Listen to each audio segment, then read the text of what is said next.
bategeeza nti waliwo akalwadde akaali kajja kalya era ne wano mu Mubende kabadde kajja katandika okukola ki akalwadde ako bakayita nuupu. Akalwadde ako mbasaba mwegendereze, kajja kubatawaanya enkulaakulana gye muyina y'amaanyi, kajja kubatawaanya. Muwulirize tubannyonnyole.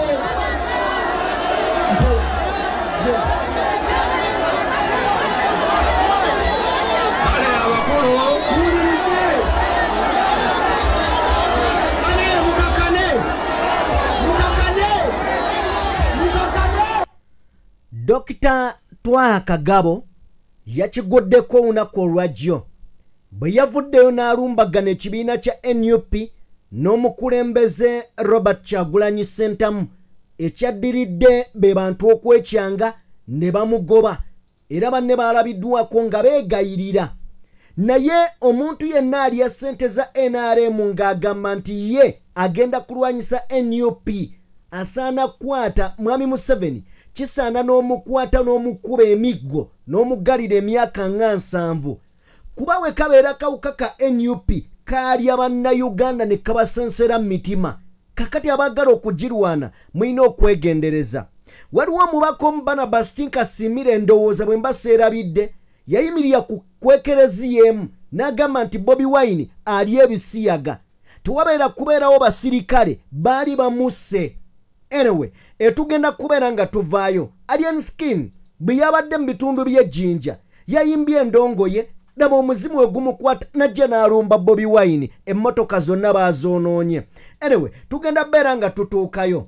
Omukulu amanyiddwa nga leader of opposition Joel Ssenyonyi akamirwa bina ennaku zino okuva lwe yavaayo n'afulumya nti ababaka ba paalamenti baalya ssente obukadde 10. Ababaka ne bagamba ojja kujja otwetondere otusalako ebigambo twabadde tulyawo Mwami Museveni n'abakunamya. Tugenda kubeera nga nabyo tubiraba butereevu nnyo. Omukulu amanyiddwa nga Ibrahim Ssemujju Nganda avuddeyo n'ayambalira Speaker Parliament n'amubuuza naye mmwe eggwanga temulaba gye liraga? Muwaana Mwami Museveni temumanyi omukulu amanyiddwa nga Gabudyeri Mugabe ensi gye yagituusa mmwe temulaba gye tulaga? Speaker amugambye eggwanga ddungi tuve ku Mwami Museveni tudde kwani leka n'okuleka. Mu ngeri y'emu Bobi Wine atumala ffenna mu Uganda naye buli gwatuuka kawulira ayagala mwesigaliza. Genda beera ng'obifuna. Father Musaala beeguddeko ne Bobi Wine olunaku olwajjo agabadde masanyu ebitagambika. Deka tutunuulire ku bigambo bya Frank Gashumba. Omanyi wano we tubategeerera nga tebannaba musasula ng'ali awo atandika okubeera ng'ayogera ebituufu. Tugenda beera nga tubiraba Frank Gashumba biki byayogedde. Mu ngeri y'emu General Yoweri Kaguta Museveni ayina ebigambo byayogera mu 1997. Bigambo ki ebyo? Lwaki tuzze ebikadde bwe bityo? Ogenda kubeera ng'obiwulira butereevu nnyo. Nzikiriza mukwano gwange tusooke mu bigambo bino then ate bwe nzija tusobole okubeera nga tweyongerayo. Katandike ne bino. General Yoweri Kaguta Museveni omwaka gwali gwa 1997 yavaayo n'ayogera ebigambo bino. Ye General Museveni kennyini mu bigambo bye. Bigambo byali bitya? Yagamba bw'ati. Yagamba nti tewali nsonga yonna eweesa MP member of parliament emuweesa miliyoni 4 ng'omusomesa wa primary asasulwa emitwalo 7. Ekyo tekijja kusoboka mu gavumenti yange. Bino ebigambo abyogera mu 1997 nti omusomesa taafunenga busente butono emitwalo 7 ng'ate omubaka paalamenti afuna emitwalo afuna obukadde 4. Tugenza okutuuka olunaku olwaleero ng'omubaka wa paalamenti afuna miliyoni 30 kw'ossa n'ebigenderako ebiyitirivu emmotoka ya bukadde 2 n'ebiringa ebyo. Omusomesa owa primary afuna emitwalo 3.45 45 kakati mwami Museveni biyayogeranga tugenda kuberanga tubinnyonnyokera mu kantu kano bobanga otunuulidde akantu ako bakulaga nti it is all yours, no refund, no accountability. Kyokka mu kana ak'okubiri bwonna bukadde 10 wano ne bakuteerawo MP alisiivinga obukadde 10.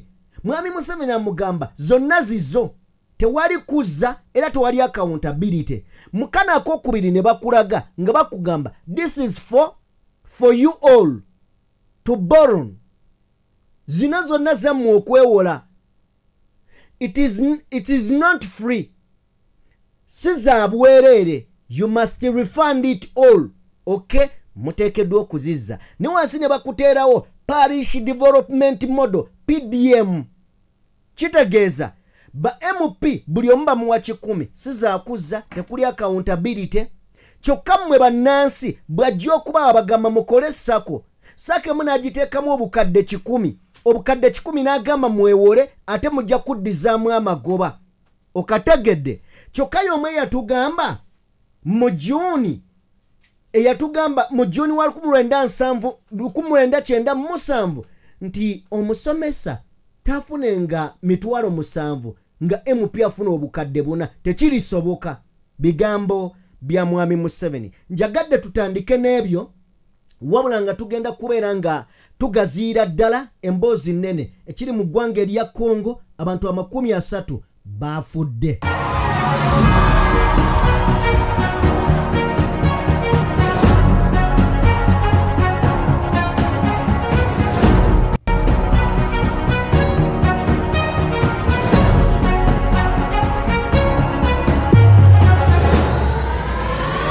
Mbanirizaako bassebo ne bannyabo buli omu gy'osinziira okubeera ng'otugoberera abali mu bitundu by'ensi eby'enjawulo mwebale nnyo mwebalire ddala omukoto oli kugwa muntu wa bulijjo DPTV Uganda Yeza Sajjime abeerawo okubeera nga mbatuusaako ebibadde gy'otabadde mukwano gwange. Wakati mu byonna ebigenda maaso njagala kusaba wa video yaffe like eyakatwe gattako nga gwe mulundi gwo gwososolaba omukoto guno genda maaso n'okubeera ng'osubscribinga. Tugenda kutandika n'ebigambo bino munzikirize tugenda bizanya tusooke tubimaleyo. Frank Gashumba ne Sheikh Chiti kasooke tuwulirize tujjemu ekyokuyiga okusinziira ku mboozi gye tuwolekedde. Kasooke tufune ebigambo bino then nzije tweyongereyo.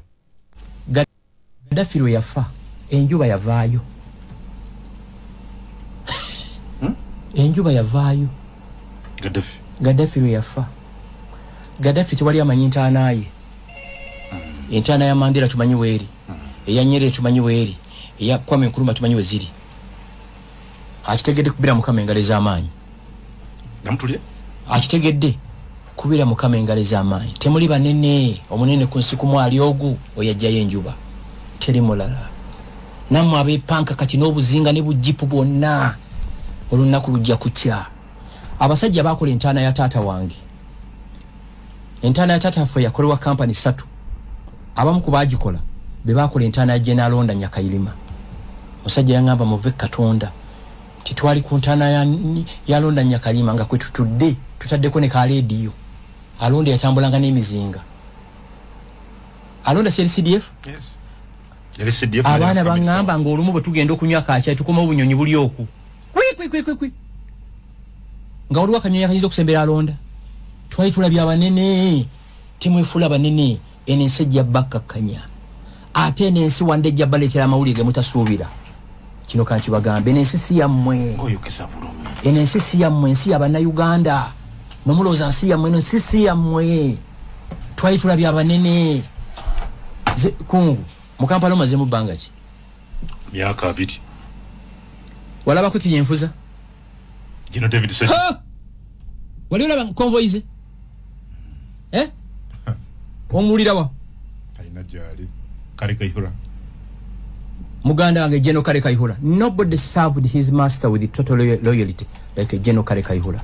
Teri muntu yakolera President Museveni n'omutima gumu n'okwagala nga Kale Kayihura. Ali ku faamu ye. Speaker Kadaga asula muyenga yabanga ne konvo ya motoka 12 kati alina 2 ekimoloka ekigula we kubo yinzo gachiwala kasasire kikadde nabana bepanka bujja kucha amiga shumba bujja kucha ate bonna bali mu ambulera ya muntu ogu yabakwatidde ambulera ye Yoweri Museveni Jeno tumwine si yali Yoweri serimu Jeno tumwine oba bano bajjena bayise biragira abantu bakubwe balowooza ku baami bano nga batumwine tebali mu nsi bo balowoozaako gwosindika ekibinja kigenda ate kikwe bannamawulire bwe twogera byonna eriyo omubisi bansasiro omuyita omubisi alowooza nti tukuba gavumenti gavumenti kwekuba abantu then bwe kibanga ye gavumenti gye tuba tukuba otherwise ffe twogera kubitatambula bulungi mu gavumenti yonna si mu mbeera ewagira omuntu yenna wabula mu mbeera ya kisajja kikulu bane tulinde bamale kuba Imam Abdushakur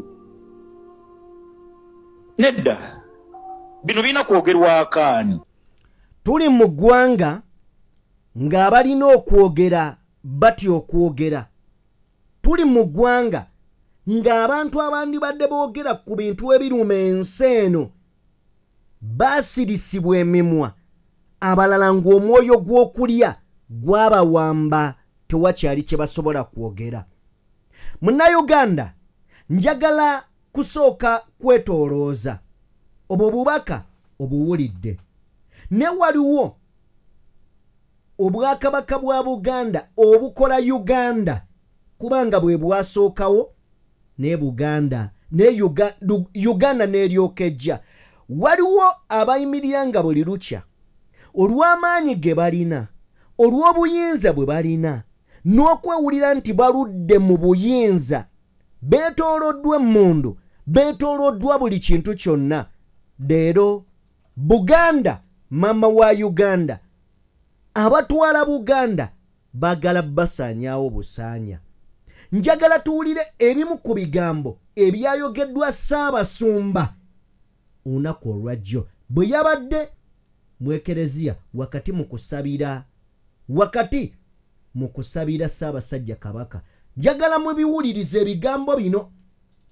Dwaki mu katambi kano koolaba wano ebbali waliwo Gashumba omuwulidde wali ng'ayogera, wano wansi waliwo Pastor Bujingo omuwulidde ng'ayogera, wano ebbali waliwo General Muhoozi, wansi wabaddewo Mwami Museveni. Bano kibakwatako kubanga oluusi balemererwa okumanya ekituufu nti Uganda bagenda girekawo, wabula lwe babamye ssente lwe bavaayo ne boogera ensi byetegeera. Zimbibwa ku musingi gwa Buganda naddala mu byobufuzi n'enkulaakulana.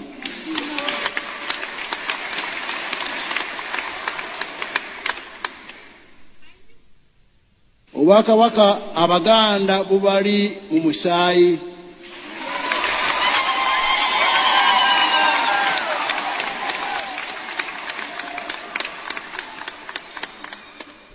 Awo nno tuba twenyumiriza ku kubeera Abaganda n'okunyweza obumu.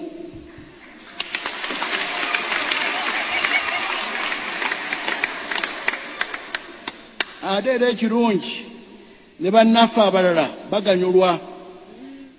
Ssaabasajja yaterawo amasomero aga buli mutendera. Oyo omuti ogubala ensimbi n'ebikomo.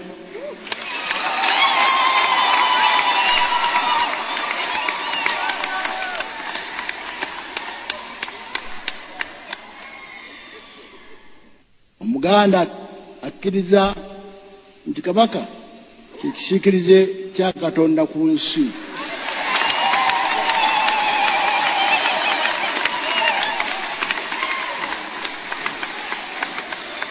Abakyamu nga baayogera.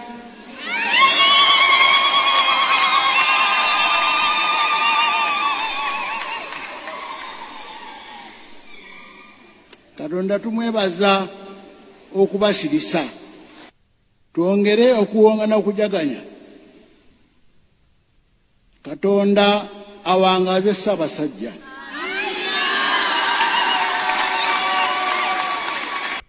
Okay, obubaka obwo kansubire nti nno buwulidde gwe munnayuganda ali eyo. Now, bwe tuba nga tuvuddewo awo, deka tutunulekokko ne mu byabaddewo olunaku olwajjo. Emboozi y'olunaku olwaleero giwe buwimatu. Ogenda gijjamu ekyokuyiga. Awamu bingi by'ogenda okutegeera. Bobi Wine olunaku olwajjo yasinkanye oba basinkanye Mathias Mpuuga, Bobi Wine ne Katikkiro wa Buganda. Ekyenjawulo nti waliwo omuntu omu eyeeyambisa obwakabaka bwa Buganda ne yeeyambisa institution bbiri, institution Bukatuliki ne institution Buganda ye Mpuuga. Olunaku olwajjo ebimu ku bintu byenjagala otegeere nti ne bwe babadde bamwanjula Owekitiibwa Kiyimba nga yanjula Mpuuga, ekigambo Owekitiibwa teyakimutaddeko, yamwanjudde nga Honorable Mpuuga era yamugasse mugotteko ba MP. Ne bwe babadde bayanjula Bobi Wine bamwanjudde nga Owekitiibwa. Simanyi oba munfuna kyenjogerako. Njagala tusooke tulabe ebigambo bino then ndyoke nkomewo katono nnyo. Tulina kye tuwagala okunoonya era kye tuwagala tutegeere. Mukana akantu njagala weetegereze nnyo. Bobi Wine yagenze n'amenyako wakati mu kuwa ekitiibwa n'abagereka wa Buganda. Naye teyatuuse wa Katikkiro wabula nga naye yamuwadde ekitiibwa kye. Yamenyeeko ku mugongo n'agatta emikono gye okumuwa ekitiibwa naye teyatuuse, yakomye wa Nnaabagereka. Soke tulabe.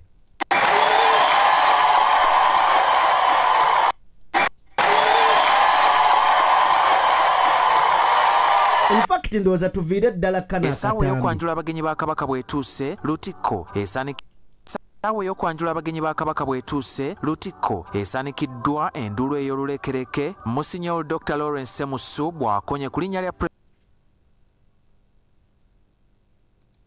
President wa NUP Kyagulanyi Ssentamu Robert.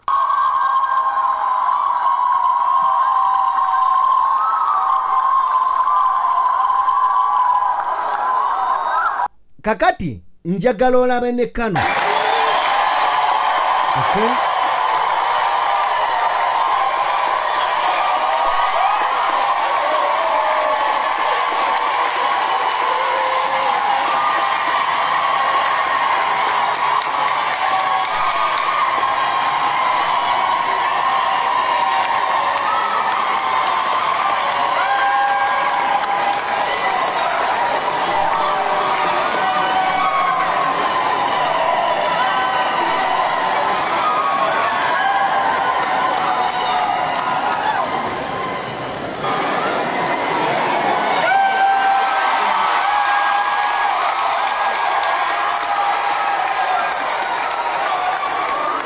Mukana Katambi wetegereze abantu abaliraanye Bobi Wine we yakomeddewo.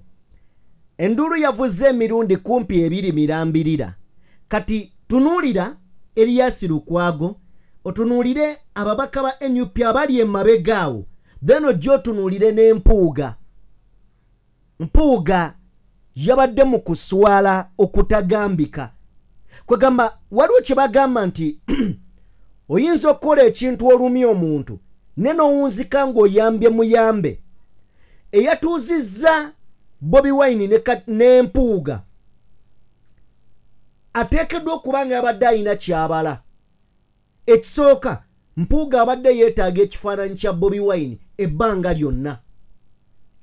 Yakifunye n'ekyagiddeko okusoomooza nti mu kukimuwa ate wabaddewo eyabadde atwala obuyinja. Bwe bayogedde Bobi Wine njagala weetegereze wano. Speaker, eyaliko Vice President Edward Kiwanuka Sekandi, Minisita wa Mwami Museveni yakyuse. Bw'oba mutunuulidde wano yakyuse n'atula n'agamba naye kana akasajja omulaba wano waggulu mu maaso wano yakyuse n'atunu lwakuba naye musajja muddugavu nnyo alimba.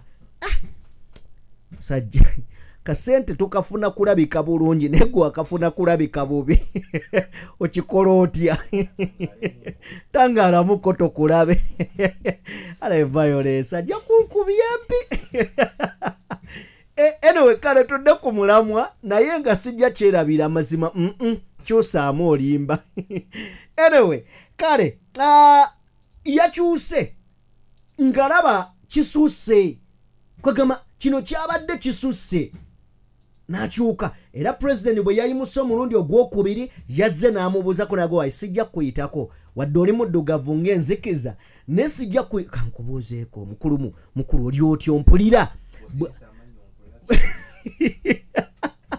yamugambye atya bw'osirisa amannyo nkulabye anyway kale bwatyo n'agenda ewa Nnaabagereka Sylvia Najinda Buterevu nnyo Robert Mitembo bwatyo bwe yakoze naye Bobi Wine bwe bamubuuzizza ng'afulumye bamubuuzizza ku Mathias Mpuuga Nsamba Bobi Wine wakati mu kwanukula yabagambye siina buzibu bwonna na Mukulu Mpuuga nkiddamu sirina buzibu bwonna na Mukulu Mpuuga wabula obuzibu bwe nnina naye kwe kubeera nga yakola ensobi ate nga n'okutuuka leero agaanye okugyetonda situlina buzibu naye tetulina lutalo naye ebyo bye yakola n'agaana okubikkiriza bye bituviiriddeko obuzibu era tetulina yadde embeera naye so Bobi Wine yalaze titewali lutalo wakati we na Mpuuga naye bw'oba ng'osiriikiridde nojolaba ebikolebwa ku bwe baba bagenze ku ma radio TV owulira ng'omuliro guyitamu ebiso biyitiramu ddala oba beeyisizaamu ddala ebiso so Bobi Wine akyastikinze ku kintu kimu abantu babadde balowooza nti oba oliawo bwe basinkanye ku lutikko Lubaga wagenda kubeerawo reconciliation mu ngeri emu oba endala nange olunaku olwajjo nazze ne mbagamba nti oba oliawo Buganda bwebanga eyagala amaanyi gaayo yandibadde egatta abantu baayo ne bagamba baayo temulwana mujje wano mutuule ku mmeeza mukanye naye Buganda erabika ekyo teri willing kukikola eyina beeyagala okusuusuuta ne beeyagala okusibira ebbali ne beeyagala okusibira ebbali b'amaanyi tebatuula mu mitima gy'Abaganda bokka batuula mu mitima gy'Abannayuganda bonna so twagala kubeera nga tuvaayo banange Bobi Wine bw'atuuka awantu buli aliwo ayagala kumwefuga buli aliwo ayagala mwesigaliza ne ffenna atumala kyova olaba bw'abeera eyiganga eno tumusitreaminga buli omu amulabeko enjawulo abamutuuseeko kale kansooke mbawo akatambi kano yabadde ku lutikko Lubaga kansooke nkabawe Yangu wini ate bane muna chine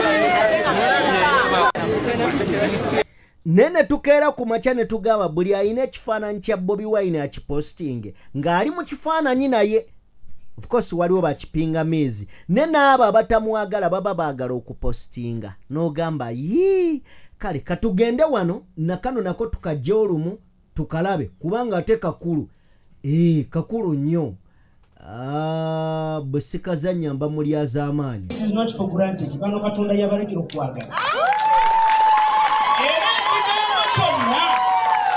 ekigambo kyonna ky'oyogera bwe kati oli muntu awandako eddusu ono Nalukoola bambi yandibaddewa naye gwe wagamba nti Nalukoola kanzije ne ku kampeyini zo Allah tabaraka wa taala nayisizaawo era edduwa zo zikola lwa nsonga oli mukulembeze w'abantu kalukaffe k'abasiraamu mukadde waffe Sheikh Muzaata Allah amusaasire yafaala jana ng'agamba tubeera tutya mu nsi gavumenti neebeeramu okuba ku bukulembeze ebifo 18 temuli musiraamu naye taata n'otulaba abasiraamu n'otuwa ekyobumyuka mwanga kivumbi tusaba allah subhanahu wa taala kikumire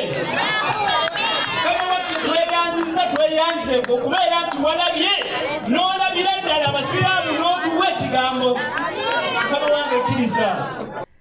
Bwe nali wano nga nkola emboozi olunaku lwe baawa Muwanga Kivumbi obwa deputy president mu Buganda nabagamba ebintu bibiri, in fact ndowooza byali bisatu, ne mbagamba nti bwe kubeera nga kubala bya bufuzi Bobi Wine muntu mulala. Bobi Wine yakwata Muwanga Kivumbi n'amuleeta wakati nga Mpuuga avuddewo ku bumyuka n'abala nti ngenda kuba ebinyonyi bibiri n'ejjinja limu, nti Buganda ngenda kuba njiwadde omuntu asobola okutuusa ensonga zaffe embuga eyo n'abanga asikowalinze. Kwa buli omu yali yeebuuza agenda kuleeta ani, anazaani mu kifo kya Mpuuga. Nasooka tuteerawo Muwanga Kivumbi. Gw'osobola okubuusabuusa Muwanga Kivumbi okuggyako ng'olina ekizibu ku mutwe, ekyo n'akissa ebbali. Mu kiseera kye kimu twali tuwolekera by-election ey'ekawempe, era nali wano ne mbagamba nti eno move nnene era yakabi nnyo olw'ensonga nti mu kiseera kino nga tugenda mu kitundu eky'ekawempe kye tumanyi nti basiraamu, era abasiraamu basalawo kinene nnyo mu kawempe. Weetaaga deputy president, weetaaga omukunzi ng'ayinako akakwate n'ekyo ekifo eriyo. Nekyesanga Muwanga Kivumbi Muganda ali wano mu Buganda ng'emuwulira oba emukkiririzaamu naye agikkiririzaamu, najja musiraamu eri kwegamba ekawempe nga tebamusindiseeyo busindisi, mwana waayo musiraamu mwana waayo. Wano NUP yali nzibu ya kuwona, newankubadde erina amaanyi yali emaze okumuvingisa amapeesa oba epeesa limu nga limaze okukwatira amapeesa ga NRM agawera. Awo wenkubuuliza kyekifuula Bobi Wine ow'enjawulo. Ekifuula Bobi Wine ow'enjawulo kwe kubeera ni predictable. Buli weebibeera omukulembeze oba omufuzi ali predictable, ayi n'ebyobukulembeze biveeko. Wabula enjawulo nti Bobi Wine abeera step ahead n'abamugoberera oba abamuvuganya. Olw'ensonga buli omu alinda kikyazzaako, so tebagamba azzaako kyebaga n'eki kikyazzaako. So kimufuula omukulembeze ow'enjawulo ddala ddala. Saagala kubuusa maaso ensonga endala enkulu ennyo gye njagala okubeera nga njogerako. Ye mubaka amanyiddwa nga Ibrahim Ssemujju Nganda. Ibrahim Ssemujju Nganda yavuddeyo ne bubeefuka ne Speaker Parliament Right Honorable Anita Amongi. Naye nga entabwe eva ku ki? Entabwe eva ku bino wammanga. Njagala owulirize. General Museveni yakafuga eggwanga lino emyaka 40. Mu myaka 40 ebintu bidda buzzi mabega. Naye nga obubonero bwe bwonna bulaga nti teri lunaku lwe yeegomba kuva mu buyinza. N'ebyo bye twali tulabye nti oba mutabani we, amazima gali nti Museveni tali willing kuwa mutabani we kuba amanyi obunafu bwa mutabani we wamuweera entebe esobola okubava mu ngalo. Now Ibrahim Ssemujju Nganda ayimirira mu Parliament atandika okubuuza, agamba Speaker nti Madamu Speaker, ono tutandise ne Ibrahim Ssemujju Nganda. Madamu Speaker, bw'oba z'ogoberera politics wa Africa, bw'oba z'ogoberera ebyobufuzi bya Africa, olabye biki ebizze bituukawo ku bakulembeze abeeremeza mu buyinza.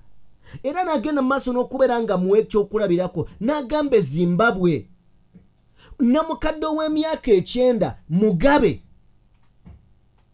bwe yagenda mu maaso n'okubeera ng'ayisa ensi eggwanga agamba nti ebintu bwe bityo bwe bitandika bwe bityo ne bigenda nga biremala.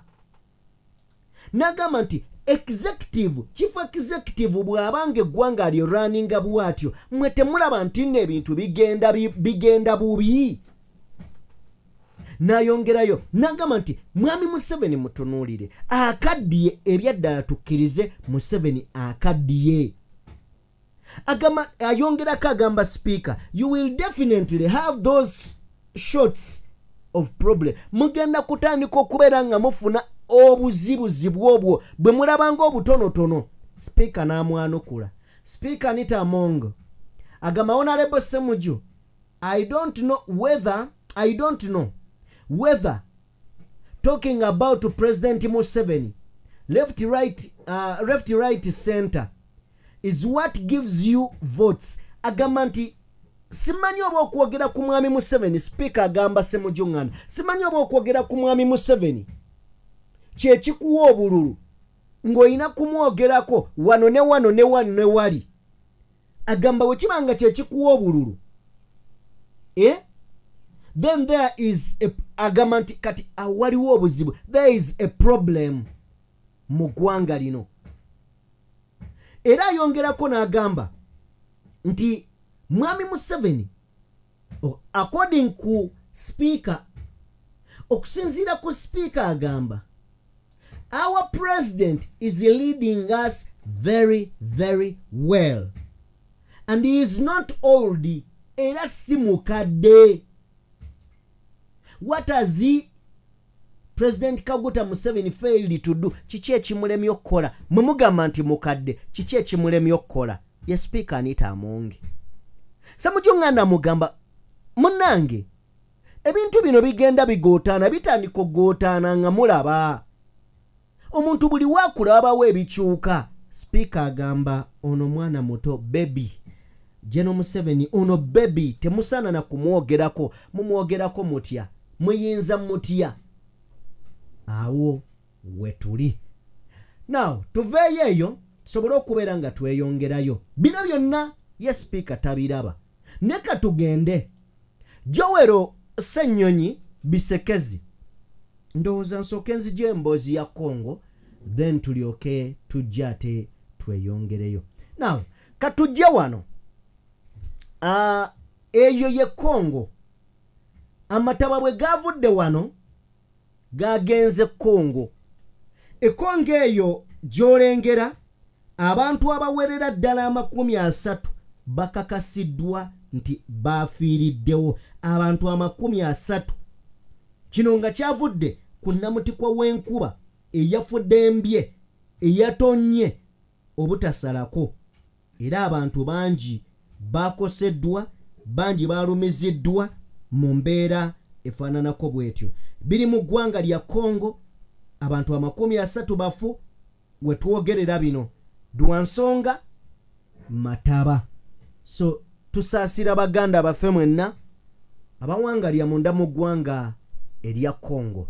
Now back to ba MPs. Bwe tubanga tuvudde Congo katugende ndowooza tusooke tutandike ne kano. Ekifaananyi ekyo bye bigambo bya mwami Museveni bye yayogera.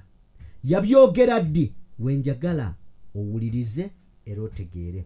Mwami Museveni yavaayo ye kennyini mwaka gwa 1997 mwezi gwali gwa June 2027. Mwami Museveni n'agamba it is criminal for MPs to earn shillings obukadde buna when the primary teacher is earning 70,000 per month.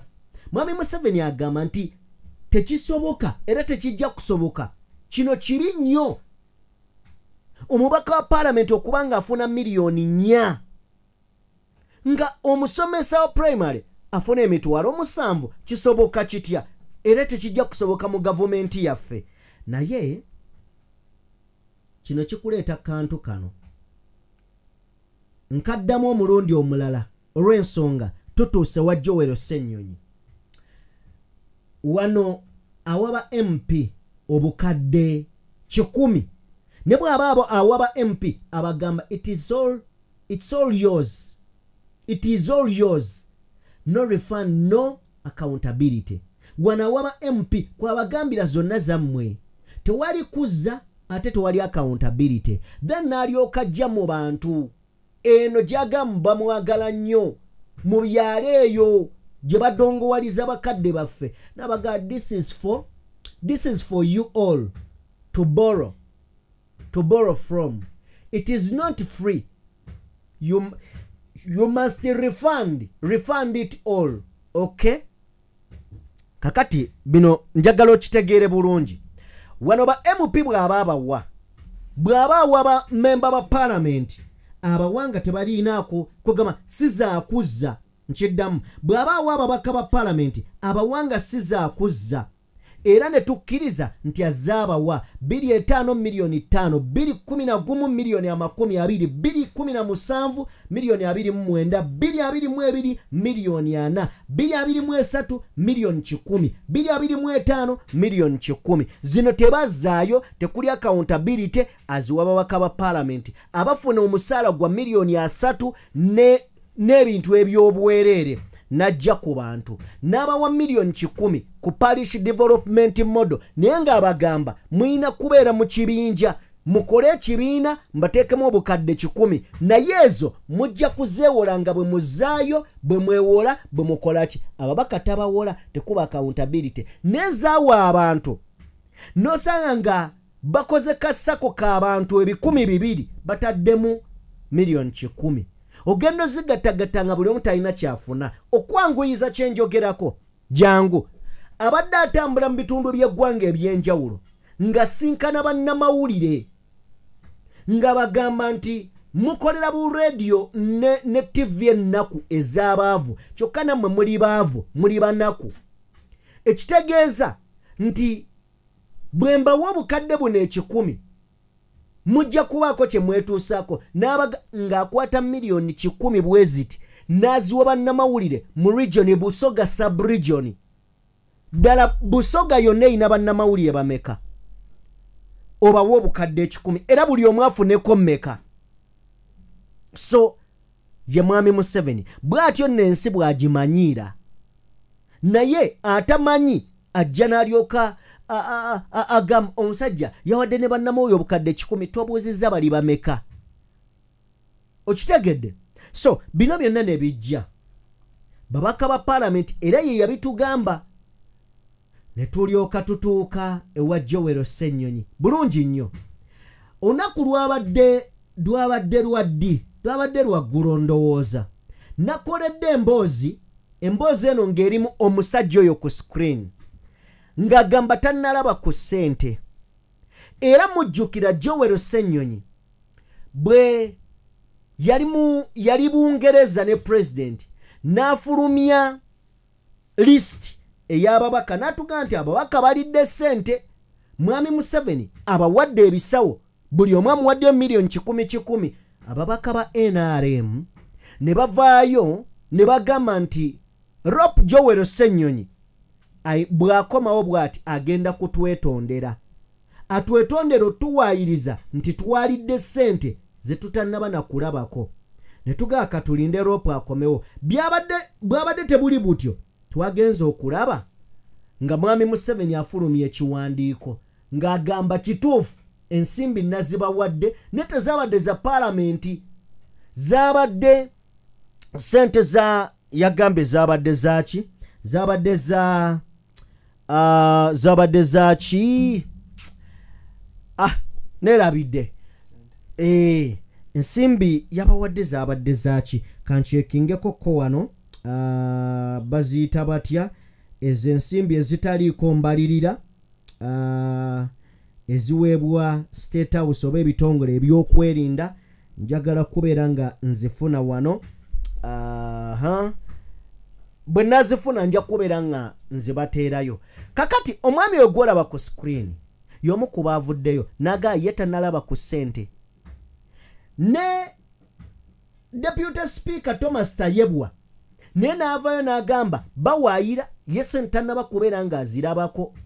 Joel Ssenyonyi yavuddeyo ku mukutu gwe oba ku mikutu gye okuli Facebook ossa ne X n'agamba General Museveni's letter regarding the oppositions stand on oil ruling MPs.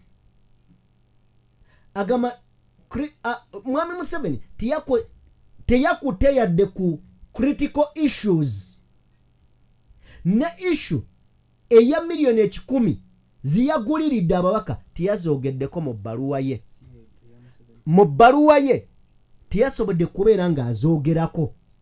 Mu ngeri emu Joel Ssenyonyi agamba nti Mwami Museveni yayogedde ku bintu birala nnyo, ensonga enkulu yagiyiseeko katono.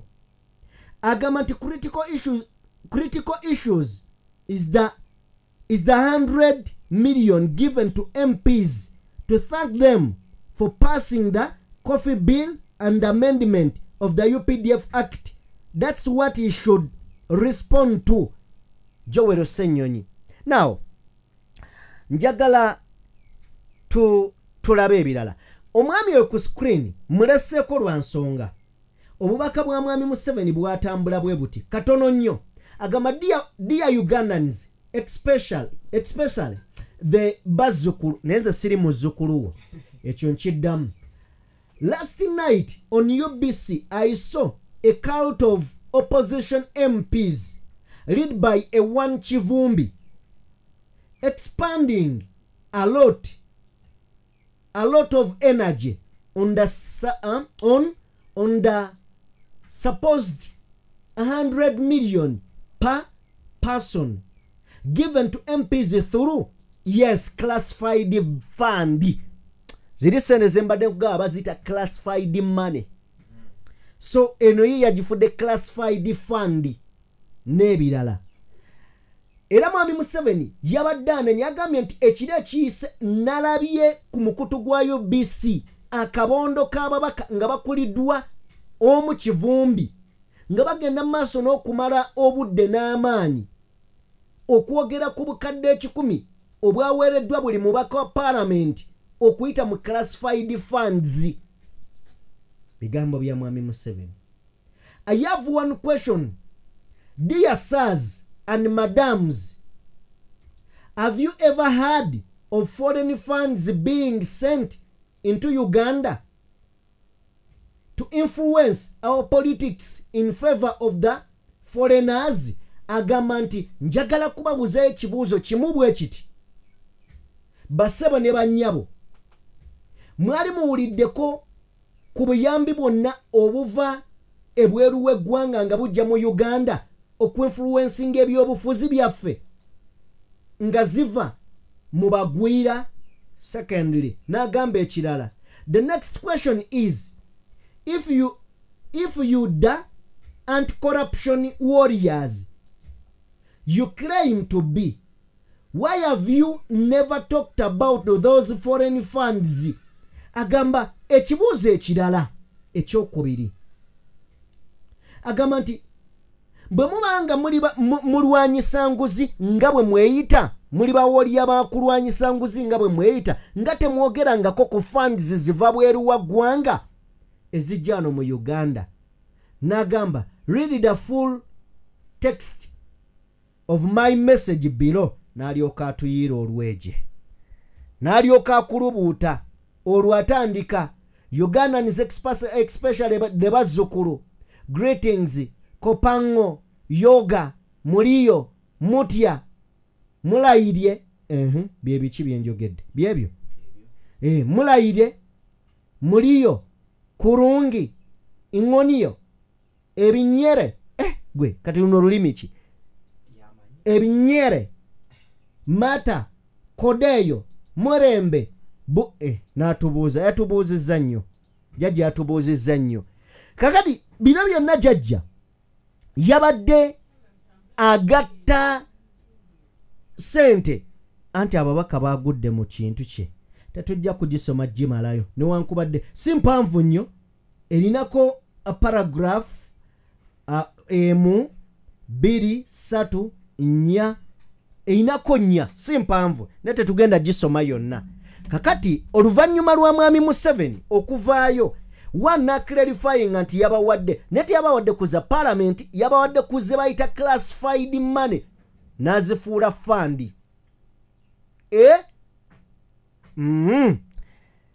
towulire ono yennyini yabadde azeeganye ate kakati Museveni we yavuddeyo n'alyoka akkiriza naga kituufu batuwadde ku ssente kituufu batuwadde ku ssente ne bamubuuza lwaki mwasosezeegaana naga twasosezeegaana lwa nsonga tuba kukkiriza nti batuwadde ssente sipiika babadde bajja mmuteeka mu buzibu kati abagambe nti batuwadde zaaki zavudde kuki ne kati ng'omukulu wavuddeyo naga zabadde za classified zavudde ku classified money fund kati tusobola okukkiriza batuwadde ssente ebisajja mmwe n'omutundu yano nga ataddeko smile alinga ekiku gasiya njogedde bubi mumpeeyo ekigambo ekirungi. What's the truth about these 100 million shillings? The truth about 100 You want to get closer to the mic? Atya n'okwogera bamubuuza mazima ki oba ekituufu kiri ki ku bukadde ekikumi. The truth about 100 million is that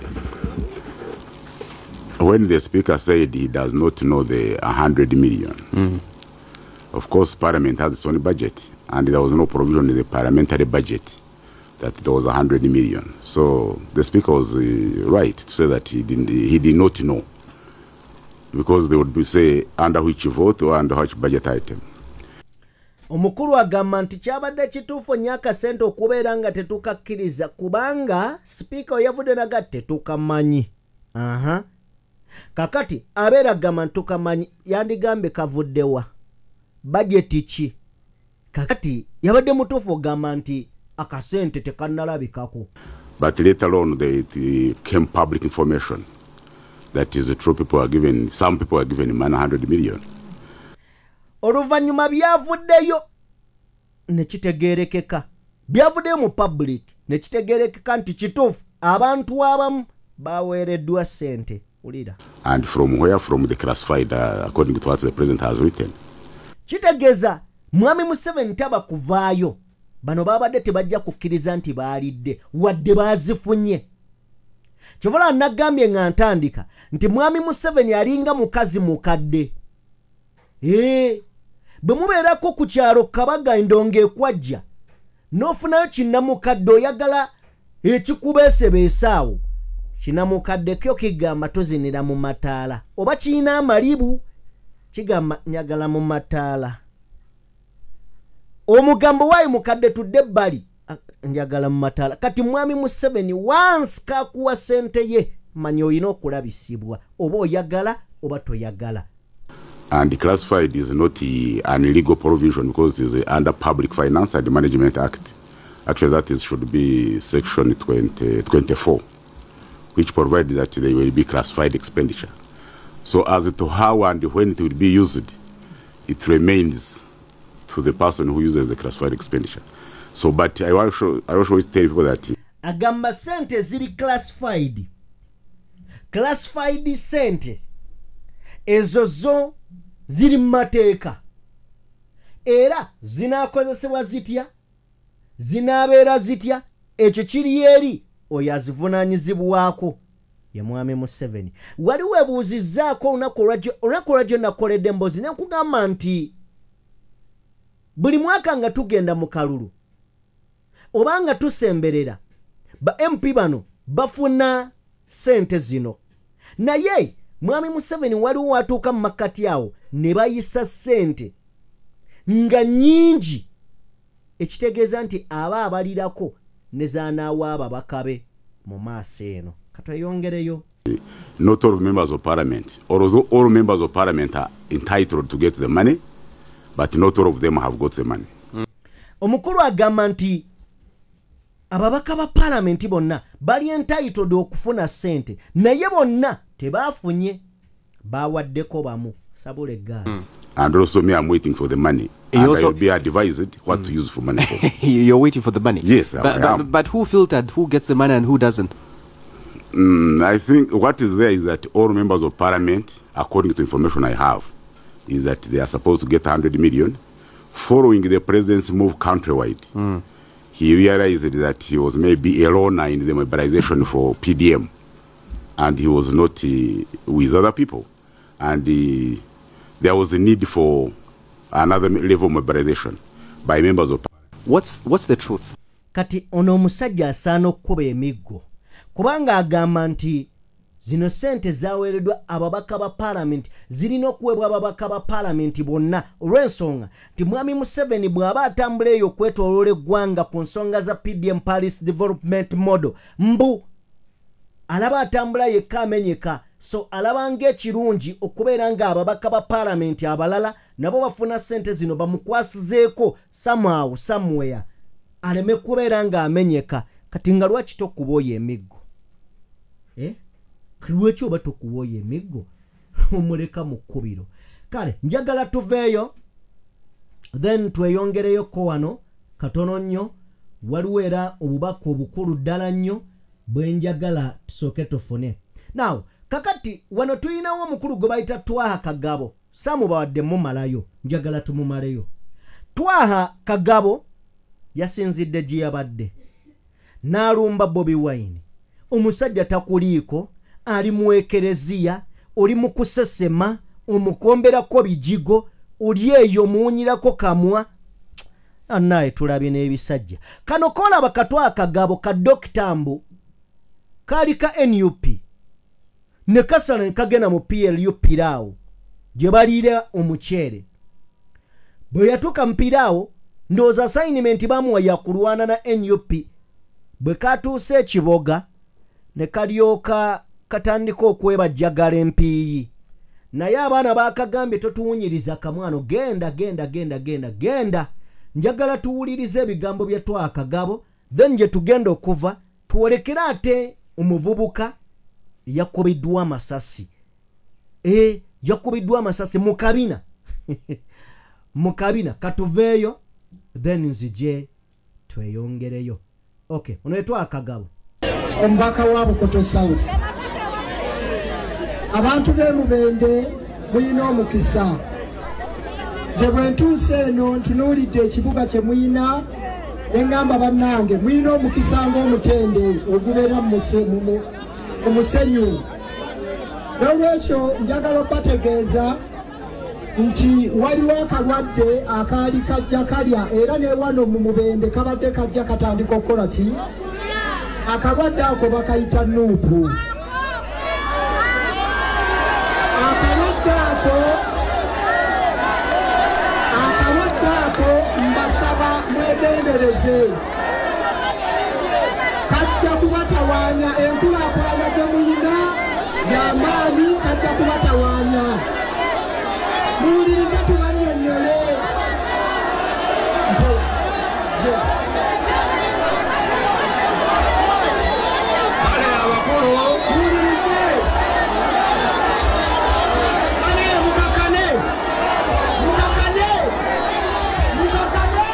Bw'otunuulira omukyalo ono yazze na busungu. Njagala olabe enzija ye. Naye nga baleeteddeko obusungu bakira enswera enkubeko.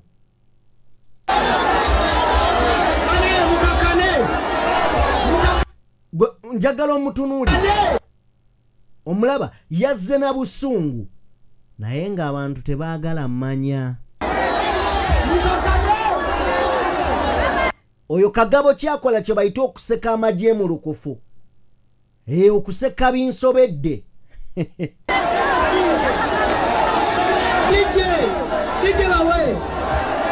Awo ekyabadde kirina okuddako kwe kusaba DJ akubewo akayimba bakakanye pressure. DJ akayimba n'akabawa. Naye era Kagabo tewabadde kuwogera. DJ bawe! DJ!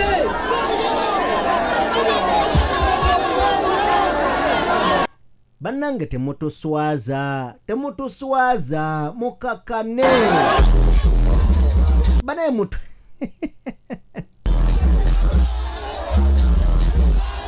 DJ n'ateekayo endongo okukabayita okubuzaabuza naye nga kikulidde.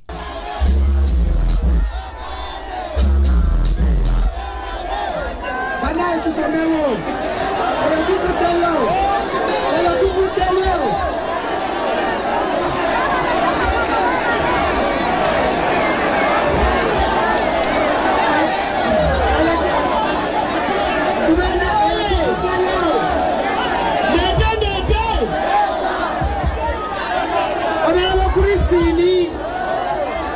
ekyabadde kirina okuddirira kwe kujja Kagabo Dr. Twaha ko stage, otherwise babadde bajja mulya ng'ebihimba nga ebihimba. Nenebuuza abantu abagamba Mwami Museveni tugenda kulwanyisa Bobi Wine, tugenda kulwanyisa NUP, lwaki obudde temubumala mu kumugamba akola ebyamagezi naye takola byamagezi, ne nammwe abandi badde mumuwabula ate nammwe muli basiru bazibu, ojja kulwana birala, ojja kukola birala. Aka naye mmwe bantu mmwe oba mulya mmere kitugimma abaffe. So kale njagala tuveeyo eyo, bwe tuba nga tuvoddeyo nzikiriza twolekereko ko mu bigambo ebirala ebitazze bulungi nabyo tusobole okubeera nga tubitegeera. Waliwo amasasi agaabaluse. Amasasi gano njagala kubeera nga nkuwa information ejjudde obulungi mukwano gwange osobole okubeera nga ogitegeera. Okusinziira ku mukutu gw'amawulire ogumanyiddwa nga Daily News UG bagamba nti omwami ono yakubiddwa amasasi ku kabina era nga yakubiddwa mu bbaala emu ebweyogerere. Mu bbaala emu ebweyogerere. Currently recovering the hospital after being shot by an unidentified person while at a bar in Kirinya bweyogerere. Nasasira is hanging parliament to ono yakubiddwa amasasi gye bayita mu Kirinya bweyogerere, amanyiddwa nga Nansasira. Yatadde kuninga parliament eveeyo ennyonnyole ku violence n'engeri abantu gye bamisuzingamu emmundu. Edwin Nansasira mu kiseera kino ng'ali mu ddwaliro yakubiddwa essasi mu kabina era bw'atyo n'addusibwa mu ddwaliro gye bagenze mu maaso n'okubeera nga bamukolerako okumuwa obuyambi obusookerwako.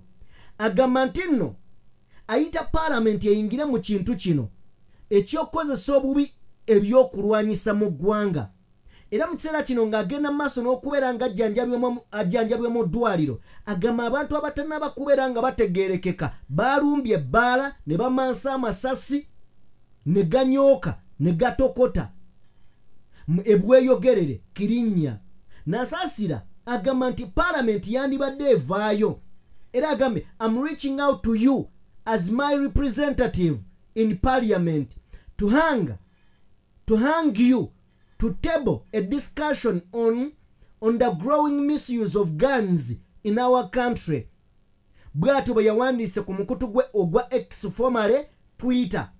Edwin yalipotingiddwa nti yakubwa amasasi ku kabina wakati w'abasajja abatannaba kutegeerekekebwa nga bakutte ebyokulwanyisa mu bbaala nnaku z'omwezi 22 March 2025 ekyaleka abantu bangi nga balumiziddwa abamu nga bakubiddwa. Yagenze maaso n'okubeera nga bagamba he describes the incident as a traumatic experience that has left him both physically injured and emotionally distressed. Edwin yani ono yawandiise ebintu bingi naye yani Edwin kubanga byonna tubyogera ne anyway tukondemminga ekikolwa kibi. The fact that we were attacked by someone whose identity remains unknown underscores the urgent need for stronger measures to control the illegal use and circulation of firearms in our country, Uganda. He has requested that his local MP bring is situation to the attention of Parliament, hoping it will receive the serious consideration it deserves. Edwin advocated for policies that nebirala bingi lwaki twenenye naye tebijja kukola kale byebyo Edwin sobodde kumubateerawo abasawo baatulaze nnyo akabina kale nno kizibumu kizibu okuleeta akabina k'omuntu tukasse wano tetujja kukassawo tekijja kukola ebyaddala tekijja kukola anyway kale njagala kubeebaza mwenna bembadde nammwe mwebale nnyo mwebalire ddala kubeera nga mutambudde nange njagala kubasiibulira wano tusinkane mu mboozi eddako mukama katonda abampeere bye musinga okubeera nga mwagala mubeere bulungi era